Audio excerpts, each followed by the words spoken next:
Hi everyone, it's Professor Hall. So we are starting a new book today, One Flew Over the Cuckoo's Nest.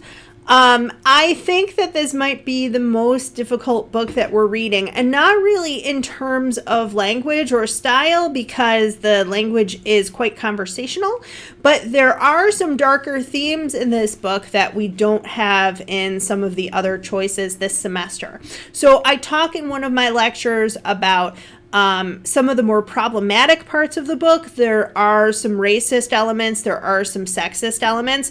Having said that, there is a lot here in terms of being really a postmodern novel. It's a really good example of the Beat generation. Ken Kesey, the author, was a Beat writer, and what it means to be an American, and particularly what it means to be an American male. So in the first book, Little Women, that we looked at, we talked a lot about what it meant to be an American girl and what it meant to be a virtual moral person, and how one could fix their faults.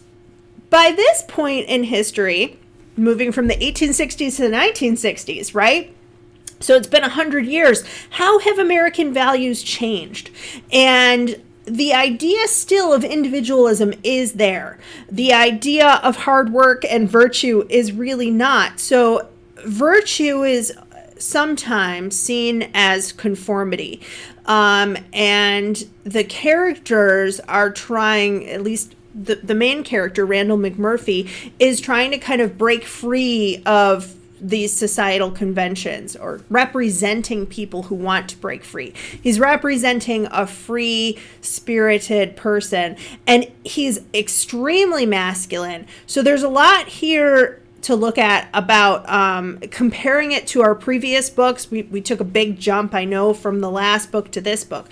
But looking at the differences in what it means to be an American, the things that Edith Wharton talked about with modernism and the institutions that she was questioning, here even more so. Questioning of institutions, a questioning of the traditional American cultural values, and I think a call for different values. So it's a quite interesting book in terms of that, and in terms of how it reflects that time in America as we're kind of looking toward the hippie movement and toward the cultural revolution in the United States. So I hope that you enjoy it, even with some of the more troubling aspects of the book, and don't overlook them, but really kind of take them into account and ask, what the author is trying to say, and how it might be said differently today. Thanks.